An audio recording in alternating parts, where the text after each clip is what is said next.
رضی اللہ عنہ میں بیٹھا ہوں تقریر میں، جمعے کا دن تھا، بڑے دور دراز کے سفر سے آئے،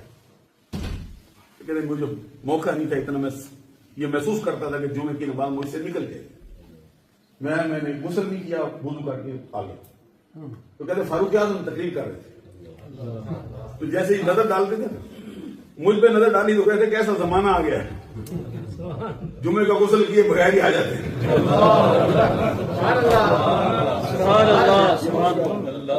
یہ نظر سے حضرت عثمان غنی کہتے ہیں بات میری تھی نا، میں کھڑا ہو گیا، میں نے کہا حضرت کوئی جمعے کا غسل فرض تو نہیں نا، اتنی سختی کرتے تو انہوں نے فرمایا کہ تم عام بندہ ہے نہیں نا، عثمان ہے نا، کوئی اور ہوتا میں نہ کہتا تیری شان کے لائق نہیں کہ تو اور ایک اور صحابی کہتے ہیں کہ میرے ساتھ بھی یہ واقعہ پیش آیا، کہتے میں آیا نا، کہتے مسجد میں داخل ہوا، تقریر خود عثمان غنی کا، بیکر شرم و حیا، جمال مصطفیٰ، اس دھرتی پر کوئی ایسا جوان کرایا نہیں، الگ شان ہے۔ آج کل تو اب میں دیکھتا ہوں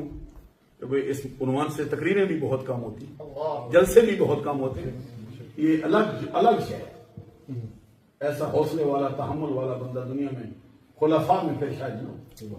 اس کے پاس طاقت تھی، جرأت تھی، فوج تھی، حکومت تھی، سلطنت تھی، پھر بھی تلوار نہیں اٹھائی ہے، اپنے اوپر برداشت کیا، جس کو بست شہر مدینہ کے اندر 40 دن تک کھانے پینے سے محروم رکھا گیا، دنیاوی ضرورتوں سے محروم رکھا گیا،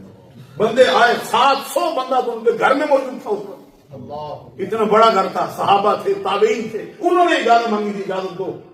کہ 2000 بندہ ہے، ان کا کلا کم کر دیتے، تو آپ نے فرمایا کہ جس خدا کے نام سے تم مجھے کہتے ہو میں تمہیں کہتا ہوں، مصطفیٰ کا شہر ہے، اس دھرتی کو کسی کے خون سے رنگین نہ چھوڑا، میں تمہیں کہتا ہوں 20 اپنے غلام تھے، جن میں سے ایک حبشی نسل غلام کئی بندوں پہ باری تھے، اسلحے سے لیس ہو کے آئے تھے، ہمیں اجازت دو ان کا کام تمام کریں، ہمیں معلوم ہے ہمارے سامنے ان کے تو کپڑے خراب ہو جائیں جب ہماری ایک آواز سنیں گے۔ اسی موقع کو عثمان غنی نے فرمایا میں تم کو آزادی دے دوں، حضرت امیر معاویہ رضی اللہ تعالیٰ عنہ کہتے تھے مجھے اجازت دو، میں فوج بھیجتا ہوں آپ کے پاس، حفاظت کرے گی، اور میں مصطفیٰ کا شہر ہوں، میں پہلا خلیفہ نہیں بننا چاہتا جس کو اپنی بقا کی خاطر، اپنی سلطنت کے لیے، اپنے ملک کے حجاب کے لیے مسلمانوں کے خون کو جائز کر دے۔ عثمان غنی رضی اللہ تعالیٰ عنہ کی الگ شان کے بندے، وہ جو میاں صاحب کا شعر پڑھتے ہیں نا، اکثر پڑھا جاتا ہے، میں کبھی دیکھتا ہوں، وہ پڑھا تو انہوں نے حضور سید الشہداء امام علی مقام امام حسین رضی اللہ تعالیٰ عنہ کے لیے، اور بالکل سچ کہا ہے، بلکہ اس سے بھی اوپر کہتے تو ان کی جان تو پوری نہیں ہو سکتی ہم سے، لیکن وہ ان کے ساتھ ساتھ ان پر بھی مکمل صادق ہے، ہوندی قوت زور نہیں لایا بیٹھے من رضائیں، ہوندی قوت زور نہیں لایا بیٹھے من رضائیں، پانی باجو پیاسے چلے دین دنی دے سائیں، یہ کربلا والوں کے لیے بولا ہے، لیکن میں آپ سے کہتا ہوں امام علی مقام نے ظاہری قوت تو لگائی ہے، نہیں لگائی، کتنے بندے مارے آپ میدان کربلا میں، کوئی آپ نے تلوار پھینک تو نہیں دی، آپ کی تلوار سے تو کئی سال اترے، بلکہ کربلا کے اندر ہر بچے نے جو ہے مقابلہ کیا، جرأت سے شہادت کو قبول کیا ہے، پہلے ان کے بھی کئی بندے مارے، انہوں نے ظاہری طاقت باطنی نہیں لگائی، ظاہری لگائی، سچ کہتا ہوں یعنی، اسی لیے تو کہتے ہیں آپ کے خدیم بھی تقریروں میں کہتے ہیں کہ سارے ایسے اترتے تھے ان کی تلواروں سے جیسے خزاں کے موسم میں درختوں سے پتے گرتے، کہتے گاجر مولی کی طرح کٹ کے جاتے تھے، کیوں کٹتے تھے کہ تلوار تھی نالی کے لاڈلے کی، ظاہری طاقت لگائی تھی، باطنی نہیں لگائی،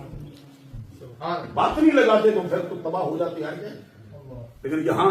عثمان نے نہ ظاہری لگائی ہے نہ باطنی لگائی، ہوندی قوت زور نہیں لایا بیٹھے من رضائیں، اس دھرتی پر شاید پھر کوئی ایسا جوان شاید نہ آئے، یہ داتا گنج بخش حجویری نے جو نقشہ کہتا ہے نا، کہتے امام حسن آئے تھے ان کے پاس، کہتے حسن پھر جبریل مثل جبریل آئے،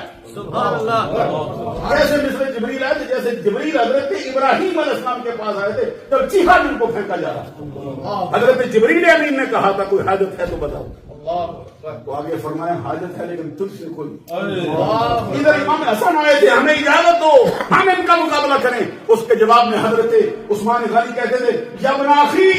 میرے بھائی کے بیٹے کیا گھر میں بیٹھے جا اور انتظار کر اللہ کا فیصلہ کر.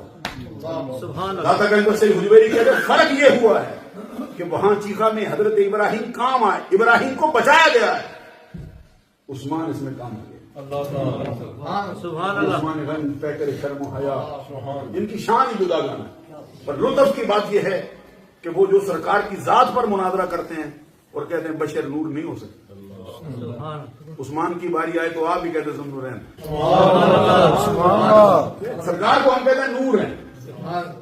میں وہ بات تو نہیں کرتا ہوں کہ مضمون میرا ہی الگ ہے. تو یہ کہتے ہیں جیسا آپ بھی تشریف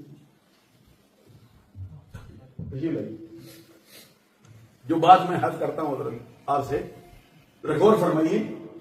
حضرت عثمان غنی رضی اللہ تعالیٰ عنہ کو اللہ نے یہ مرتبہ دیا کہ جو سرکار کے نور ہونے پر معترض ہیں, مناظرے کا چیلنج تھے, ان کی زبانوں سے کہلایا گیا عثمان. کا مطلب کیا ہے؟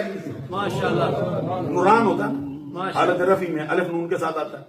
حالت نسبی جرمی میں یا نون کے ساتھ آتا ہے. تو زو کی وجہ سے یہ ذوالنورین ہوا. نوران سے نورین دو نوروں والا. حضور مولا علی شیر خدا سے پوچھا گیا تھا ان کے بارے میں کچھ کہتے ہو؟